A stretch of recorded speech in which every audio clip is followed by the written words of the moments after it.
Chamando aqui no palco agora para continuarmos, né, fecharmos essa manhã, Rodrigo Barbosa. Bom dia, Rodrigo. Bom dia, Wagner. Tudo bem, cara? Me escuta bem? Tudo ótimo, excelente, muito bem e claro, é um prazer ter você com a gente. Eu que agradeço aí a mais uma oportunidade aí. Excelente, Rodrigo. Olha, vamos fazer o seguinte, você vai, já pode apresentar, colocar o seu slide e se apresentar no início da apresentação ali, já falar quem é o Rodrigo Barbosa, dar a sua apresentação prévia, e no final eu volto com as perguntas dos participantes, tá? Beleza. Você pode colocar o Deixa eu slide assim que compartilhar aqui. aparecer aqui, eu já coloco. Tá vendo a minha tela? Excelente, já tá na tela. Boa palestra, no final eu volto. Tá joia. Beleza, vamos lá, pessoal. O intuito aqui hoje, a gente falar um pouquinho aí de desenvolvimento de competências e habilidades e trazer isso muito pro papel, principalmente aí o papel do VMO, do PMO, né? Então, eu coloquei o título aqui, né, Cultura de aprendizagem e ação, aprendendo, adaptando e evoluindo juntos. Então, a proposta aqui é a gente trazer uma experiência, então vou pegar um pouco da minha experiência, algumas dificuldades que eu tive aí ao longo da jornada aí de gestão de PMO, de portfólio, de projeto e de produto, e o que que a gente fez e quais foram os resultados alcançados aí com esse novo modelo que foi criado aí. Foi criado não, né, foi, vamos falar assim, combinado com algumas práticas de desenvolvimento de competências e e habilidades. Então, meu nome é Rodrigo Barbosa, então aqui um pouquinho de quem eu sou, né, então sou na verdade um paulista criado em Minas, então aqui é minha família, tem as 2 Marias, uma filha de sangue, a outra filha do coração, minha esposa Débora, alguma das aventuras, adoro aí viajar, conhecer novas culturas, tenho um hobby, tenho vamos falar assim, uma criação, faço cerveja artesanal e a Esparta é uma criação e adoro aí estar contribuindo, aí desenvolvendo através de sala de aula, de palestras ou de troca, ou de programas de voluntários também para trocar experiência aí com a comunidade. Eu trabalho com gestão de projetos, portfólio, programa, PMO, produtos, agilidade desde 2008, vim num viés mais de modelos tradicionais, com participação em grandes projetos, construção de grandes empreendimentos, depois fui migrando para a área de TI. Atualmente eu trabalho como consultor na UP, então nós ajudamos aí os PMOs, os VMOs, os XMOs aí a potencializar a entrega de valor através do Strategic Portfolio Plan Strategic Portfolio Management da ServiceNow, e também tem uma empresa aí de consultoria que trabalha com a parte de desenvolvimento de competências e habilidades, palestras, workshops. Aqui tem o QR Code que vai para o meu site, que tem um pouco mais de detalhes, quem quiser conhecer um pouco mais, tem todos os meus contatos ali, tanto de todas as redes sociais, e aí pode entrar e vai direcionar também para o meu LinkedIn. Antes da gente começar a palestra, como a gente vai falar aqui de desenvolvimento de habilidades e competências, eu queria entender o cenário de vocês. Então, hoje na sua empresa, você tem um modelo, existe um processo para fazer desenvolvimento de competências? Vamos considerar até que a gente está falando aqui no congresso de gestão de portfólio, programas e projeto, então as competências necessárias para fazer a gestão de projetos, produtos, portfólio, elas são trabalhadas na sua empresa? Então eu coloquei aqui e realmente, além de trabalhar, ela traz resultado? Vocês conseguem enxergar que aquilo ali está sendo benéfico, que está melhorando a gestão do dia a dia ali das iniciativas da área? Então aqui tem o QR Code, se puderem responder, vamos dar aí 5 minutinhos aí para a gente ter uma visão e trazer um pouquinho do contexto de vocês aqui para o nosso bate-papo.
Rodrigo, está me ouvindo?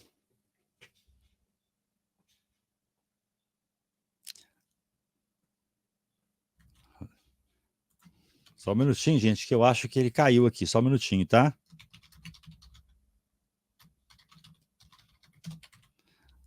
Digita um no chat aí para mim, se vocês estão me vendo e me ouvindo. Que às vezes é comigo, né? Vamos lá, digitem no chat aí. Excelente. Então deixa eu tirar aqui, Rodrigo. Travou aqui a tela. Aí, agora fechou. Voltou. Maravilha. Desculpa aí, acho que minha internet está com um probleminha aqui, ô Wagner. Eu não sei onde que travou, qual momento. Não, fica tranquilo. Eu tava preenchendo o formulário. Eu tava achando que era o silêncio que era o silêncio do pessoal. Quando você colocou o material, o pessoal preencher, aí travou. Deixa eu compartilhar de novo Aí aqui ficou num silêncio. Eu achei que era o silêncio para esperar o pessoal preencher.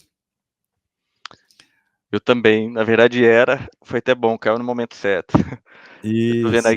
Eu tô vendo aqui os resultados. O resultado Beleza. não aparece aqui ainda, né? Na Não, deixa tela. eu compartilhar aqui. Eu coloquei no chat para eles também.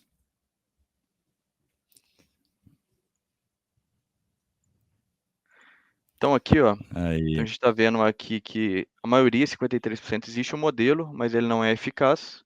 33% não existe nenhum modelo e 13% a minoria entende que existe um modelo e ele é eficaz, traz algum valor aí para a área.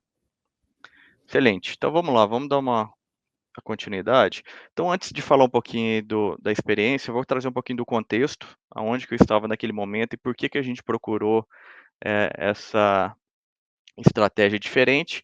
Então, eu trabalhava na área de governança de portfólio, da área de TI, no caso da Ultragaz, e a nossa área tinha como missão, acho que vale a pena trazer até um número para ver, pô, mas eu não tenho capacidade. Aí era uma equipe de 3 pessoas que era responsável pela governança de portfólio, que é o nome que a gente deu lá, fazendo um papel bem similar com PMO ou VMO, né? E a gente tinha a missão de atuar de forma colaborativa, desenvolvendo e apoiando as equipes através das melhores práticas de gestão, agilidade, projetos e liderança na área de TI. Então a gente atuava em 4 domínios. Então, na parte de negócio, com foco em priorização, orçamento e gestão de valor daquelas iniciativas que tocavam TI.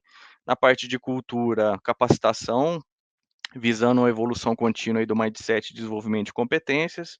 Na parte organizacional, definindo como é que seria a relação entre os times, papéis e responsabilidades, o que o BP faz, o que o líder de projeto, o que o Scrum Master faz, o PO, e deixando claro para todo mundo o papel de cada um, em cada um dos momentos, de cada uma da jornada ali da implementação das iniciativas, e na parte técnica, definindo padrões, processos e ferramentas que tocavam a gestão de iniciativas, produtos, projetos, portfólios, programas dentro da área de TI.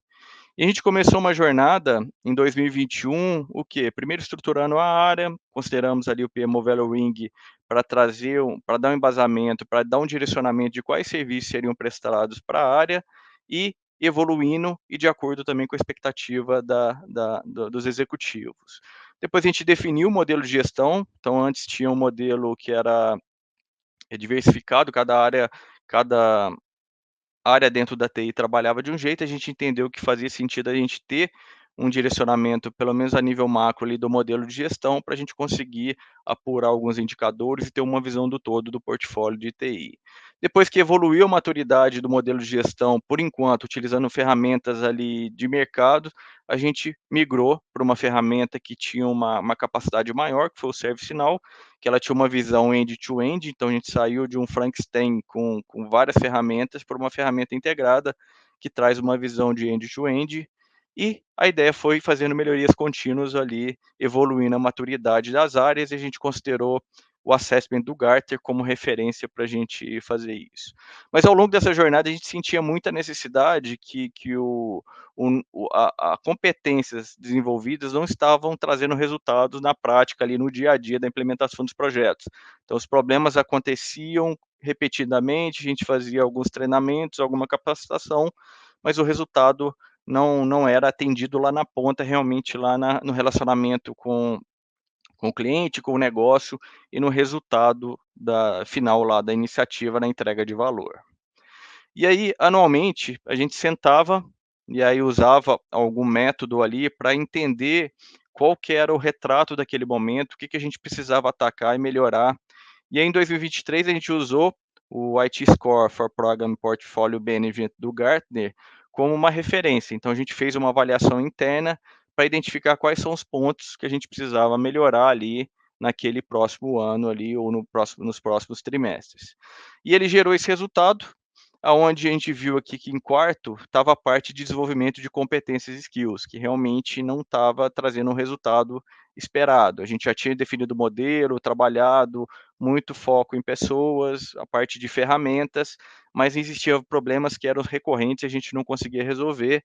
E a gente entendeu que para atuar também nos outros, esse era um ponto prioritário que a gente ia focar no ano 2023. E diante disso, a gente começou a procurar qual que era o modelo, o que que a gente poderia fazer diferente para trazer um resultado melhor para dentro ali da área. E trazendo um pouco de alguns cenários ali que a gente buscou naquele momento, existiam alguns artigos, algumas referências que mostrava que isso era um problema, na verdade, não só nosso, né, mas que era uma ameaça até para as transformações digitais. Então, aqui tem um artigo do Gartner que ele trazia realmente a falta de competência ameaçava aí a transformação digital dentro das empresas. E no foco aqui, a gente focou muito em competências relacionadas à gestão de projetos, produtos, agilidade, portfólio, programa, visão estratégica, mas também, e esse modelo a gente viu que poderia ser utilizado, por exemplo, na capacitação das pessoas, por exemplo, para uma nova tecnologia ou para uma nova versão de Salesforce, exemplo, uma migração de Salesforce Lite para o Salesforce Lite, a gente poderia utilizar a mesma metodologia que entendia que trazia um resultado. E um outro ponto que foi preocupante era a nossa realidade. Aí numa das pesquisas, a gente viu essa informação aqui do exame, que ela apresentou aqui uma pesquisa do Gartner, onde ele consultou 500 líderes de RH, e a principal prioridade era a construção de habilidades e competências críticas. Então, era o mesmo problema que a gente tinha numa área menor de TI que geria as iniciativas, e 59% informaram que esse era a principal prioridade diante aí de um grupo de 500 líderes de RH. E o que mais me espantou é que os próprios líderes de RH informaram que eles não conseguem construir essas habilidades com rapidez suficiente para atender as necessidades das áreas. Então a gente sabe que tem um processo aí de uma mudança, o mundo VUCA, que tem uma mudança bem rápido, e o RH falou, ó, eu não consigo atender a sua necessidade. E era a realidade que a gente estava vivendo. Eu não tinha o suporte, eu não tinha o modelo de desenvolvimento de competência que vinha do RH que entendia a nossa necessidade para resolver as nossas dores dentro da área ali de governança de portfólio de TI. E aí a gente pensou, se o RH não consegue, a gente precisa fazer alguma coisa, trazer algum método, mudar alguma coisa no modelo que a gente trabalha para fazer o desenvolvimento das habilidades necessárias aqui dentro da área e resolver os problemas, as dores que a gente tem. Uma outra fonte bem bacana que durante essa jornada eu comecei a ler alguns livros, e aí super indico esse livro que conta um pouquinho da cultura da Netflix, a regra é não ter regras, é um livro bem disruptivo ali, e o primeiro capítulo dele, ele falava justamente disso. O primeiro ponto da cultura é desenvolver a densidade de talentos. E ao longo do livro ele conta que teve um momento, acho que foi 2001, que a empresa precisou fazer um corte de 30% dos colaboradores, era um problema ali de financeiro, de resultado, e aí eles precisaram selecionar 30% para fazer a demissão. E o medo que o CEO tinha era o quê? Eu vou demitir 30%, o que vai acontecer? Vai diminuir a minha eficiência ali e os resultados da empresa. E aconteceu uma coisa ao contrário. A performance da equipe melhorou e os resultados da empresa melhorou também. E foi por isso que ele considerou isso como um dos pilares principais da densidade de talentos para dentro da cultura. Então lá tem algumas partes do livro aqui que ele fala: pessoas talentosas tornam umas às outras mais eficientes. Então lembra tem aquele ditado: eu vou envolver, vou gastar, vou ter um desembolso aí financeiro para desenvolver pessoas, mas elas podem sair.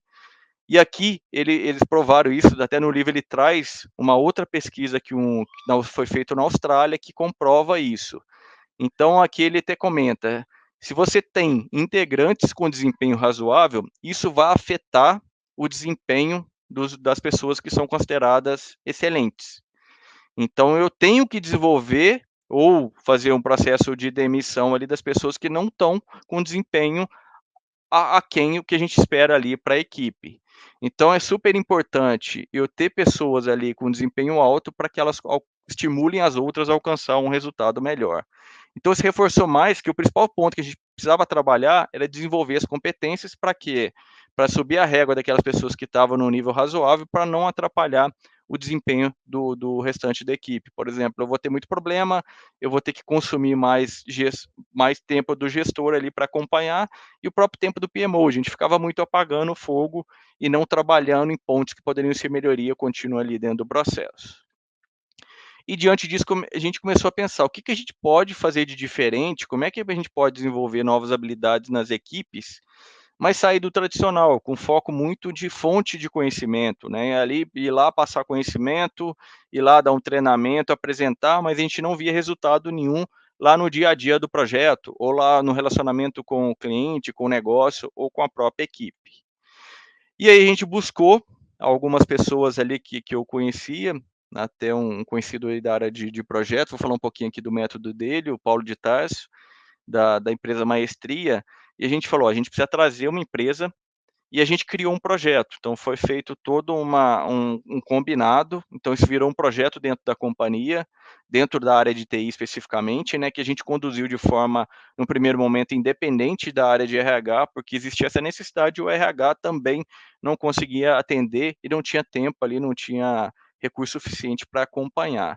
Então a gente criou um projeto dentro da companhia que ele tinha o objetivo de implementar processos e ferramentas para acelerar o desenvolvimento de habilidades e atitudes. Então, o objetivo nosso aqui não era contratar uma empresa para dar um treinamento de Scrum Master ou de PO, que era o modelo que a gente seguia, né, normalmente. A gente queria desenvolver, implantar processos e ferramentas que a gente consiga desenvolver habilidades e atitudes. Então, a gente contratou esse profissional, vou mostrar um pouquinho do método, e a gente tinha de benefício aumentar a maturidade da liderança, diminuir o turnover, que a gente ia preparar mais as pessoas, elas iam estar mais preparadas para atuar no dia a dia ali, aumentar o engajamento tanto da área de TI ou negócio, acelerar o processo de aprendizagem individual, criando essa cultura, criando essa rotina de desenvolvimento, de estudo e compartilhando ali as melhores práticas, aumentar a satisfação dos clientes, otimização da alocação dos perfis de acordo com o nível, a gente conseguia medir aonde que o recurso estava, qual o nível que ele tinha de maturidade naquele item e quais os badges ali, o que ele já alcançou, e a gente alocar ele de acordo com esse nível, qual, se for um projeto mais complexo, um cara que tem um nível mais alto, com nível de expertise maior.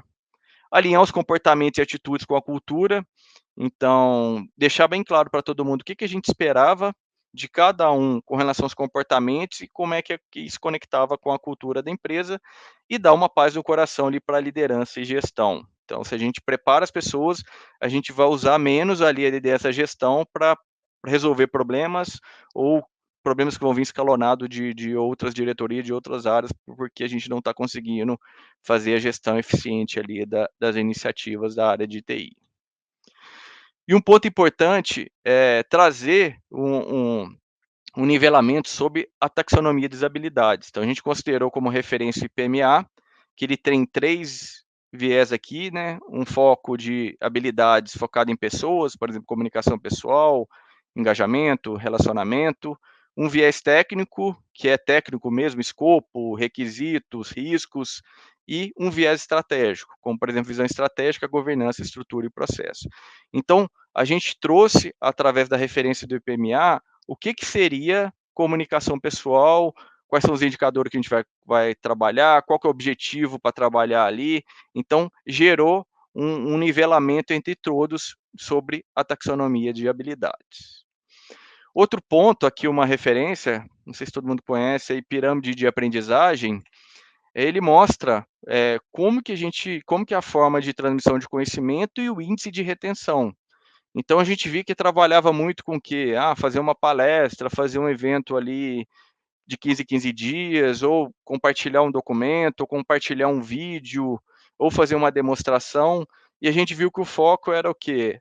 Discussão em grupo, praticar realmente aquele conhecimento no dia a dia e ensinar as outras pessoas. Isso era o ponto que gerava uma retenção maior e gerava uma aprendizagem maior.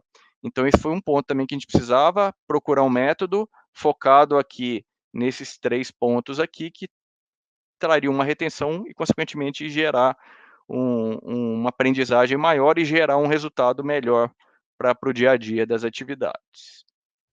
E aí a gente buscou um profissional, especialista em educação, e aí ele trouxe, que é maestria, o Paulo de Tarso, onde ele trouxe o método acelerador de habilidades. Então, primeiro, o que a gente faz no método? Alinha expectativas, entender o contexto, avaliar as pessoas, quais são as habilidades necessárias, quais são as principais dores.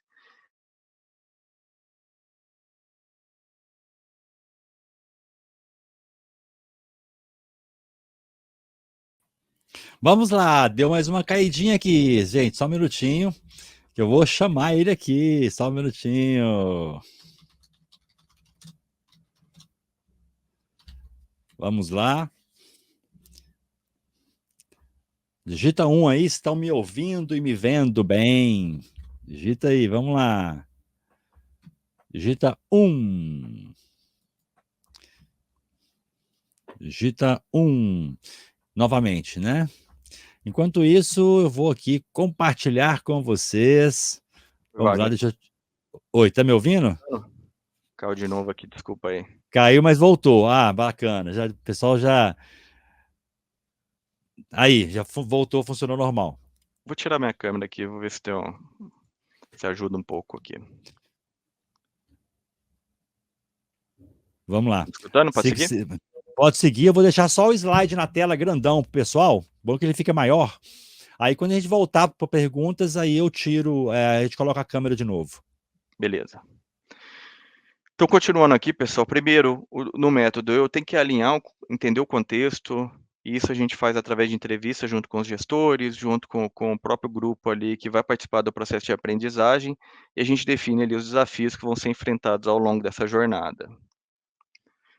Depois a gente faz um diagnóstico, né? Então, quais são as habilidades necessárias de acordo com aqueles problemas, e definir claramente ali qual que é o ponto de partida de cada um dos colaboradores até e aonde que a gente espera que eles cheguem, né, deixar bem claro isso, gerar alguns eventos ali de engajamento, né, o que que a gente consegue fazer, porque não é uma jornada de 20, 30 horas, essa jornada aqui, esse projeto ele durou mais de 8 meses, então a gente tem que provocar, gerar esse engajamento para não perder o foco ali e conseguir dar sequência no processo.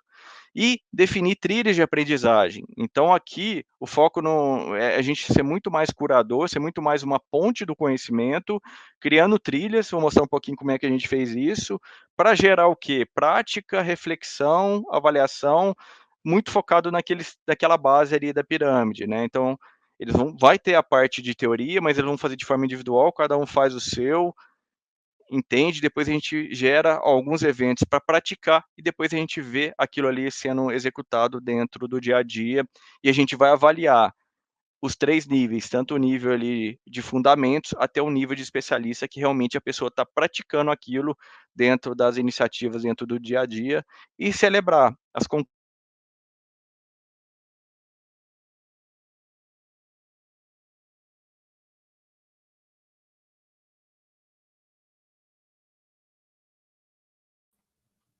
Eu acho que tá dando uma queda aí, caiu de novo, viu, Rodrigo?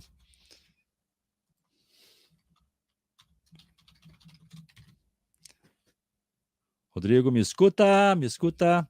Gente, vamos embora aqui no Universo Online, é isso mesmo, viu, gente? O Universo Online tem essas pelejas aí, a estabilidade, né, como é que se diz, da internet pode acontecer alguma hora, mas no geral nós estamos aqui muito bem.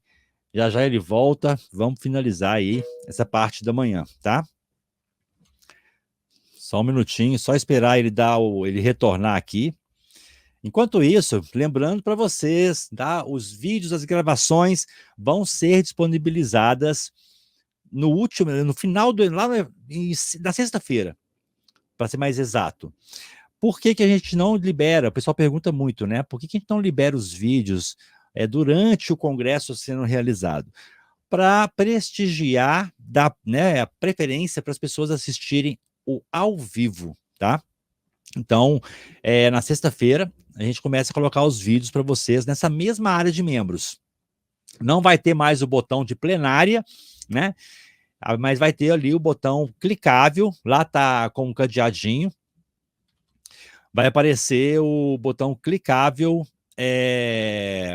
para você poder assistir. Vai estar lá gravações, bom? E o certificado de participação também. Então você pode acessar. Eu vou comprar amanhã no final do evento. Eu vou já colocar no chat para quem quiser adiantar. Para preencher o formulário para poder solicitar o certificado de participação, tá? Mas para quem não estiver no finalzinho do evento, é só entrar na área de membros depois e clicar em certificado de participação.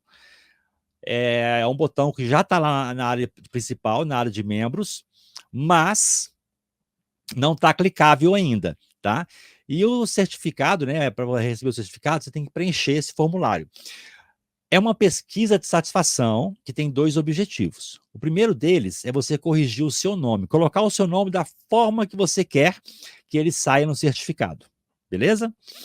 E o segundo é você nos dar a sua percepção do evento. É obrigatório responder a pesquisa toda? Não, não é obrigatório. Ela é bem curta, tá? Mas, se você responder, maravilha. Para quem quiser só pegar o certificado sem responder a pesquisa, vai clicar no link, vai conferir ali o nome e o e-mail, se está tudo ok, e vai lá embaixo e envia, sem colocar nada mais no formulário, beleza? Mas só que a gente pede, gente, vai lá, compartilha, né? Dá o seu feedback para a gente, que vai ser muito bem-vindo. O feedback sempre nos ajuda aí a melhorar para o evento seguinte, ok? Ó, o Rodrigo já voltou aqui. Só esperar ele abrir o webcam dele aqui que eu já coloco na tela para vocês. Pode abrir o webcam, Rodrigo? Eu acho que não é a webcam, não. Pode deixar ela aberta, tá, Rodrigo? Tá, deixa eu Vamos tentar lá. aqui, eu vou tentar pelo celular aqui. Deu algum probleminha na minha internet. Não, sem problema algum. Isso acontece. Já está aqui. Tá me escutando bem? Tá. Tá escutando e já está apresentando aí. Então vamos lá, dando continuidade aqui, gente. Então seguindo o passo, como eu comentei, aqui tem um modelinho, né? Então ele traz uma visão do todo. Agora a gente vai falar um pouquinho mais do detalhe de cada um dos passos. Então o primeiro passo é mapear o contexto.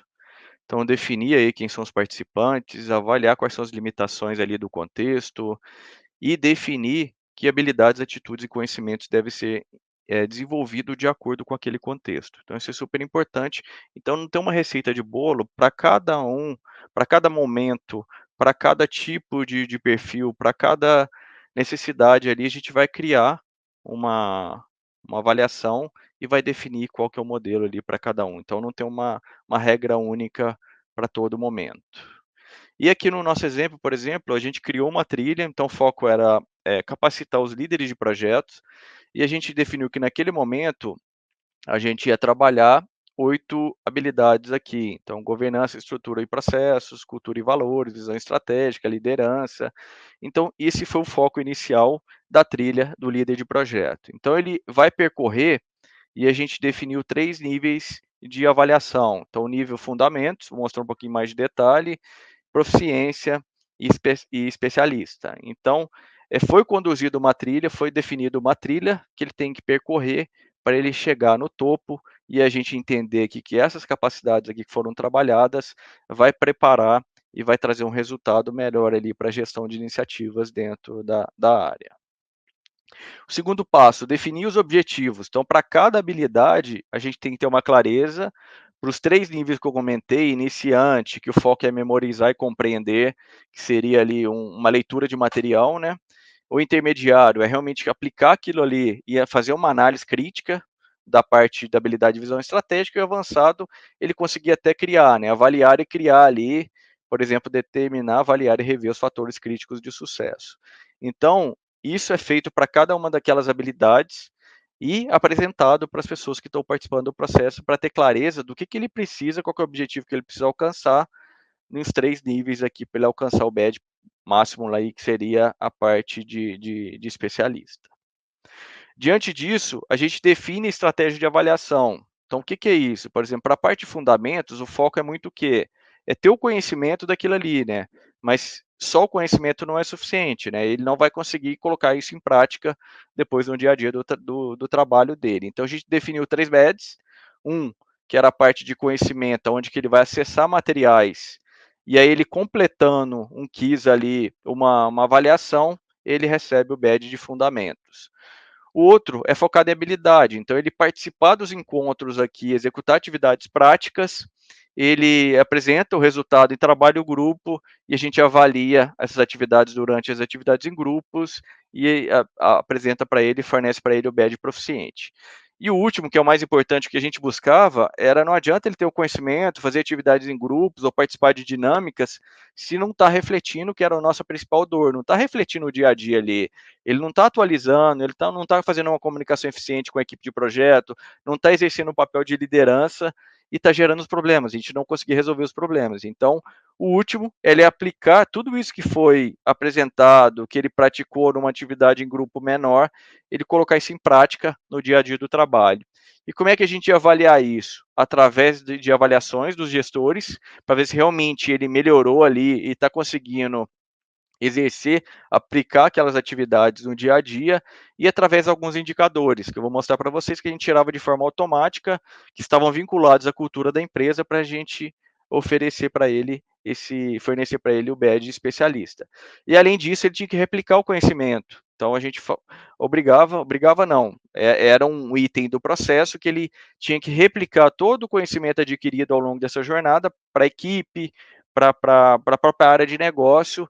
Isso ajudava tanto na aprendizagem dele, como também do resultado do dia a dia, junto à gestão das iniciativas. E esse aqui é um outro exemplo, então a gente criou um cockpit que buscava as informações da ferramenta de gestão de projetos, onde conectou isso com a cultura da empresa, então a gente mapeava aqui, eu tirei o nome aqui, era um indicador por líder, então a gente conseguia saber como é que estava o dia a dia daquele líder. Então, por exemplo, isso aqui, taxa de iniciativas alinhadas com a estratégia. Então, todas estavam alinhadas, não estavam, então a gente conseguia tirar indicadores para mostrar se realmente as atitudes ali, tudo que foi apresentado, que foi desenvolvido durante a jornada, ele está conseguindo colocar em prática os indicadores, por exemplo, a entrega de valor, de resultado, o engajamento, a comunicação, a atualização das informações estão acontecendo ali dentro de cada líder que participou da jornada. E o quarto passo é definir, né? Então a gente trabalha muito aqui, e esse era um papel muito do PMO, de definir qual que é a estratégia de aprendizagem. E isso impactava muito o quê? A gente entender o contexto e avaliar quais são as melhores práticas. Existe N, aqui eu, por exemplo, mapeei 8. Então, poderia definir atividade em grupo, vídeos, pesquisas, palestras, apresentações, algumas atividades de reflexão ou produção escrita. Então, a gente atuava muito como um designer de aprendizagem aqui.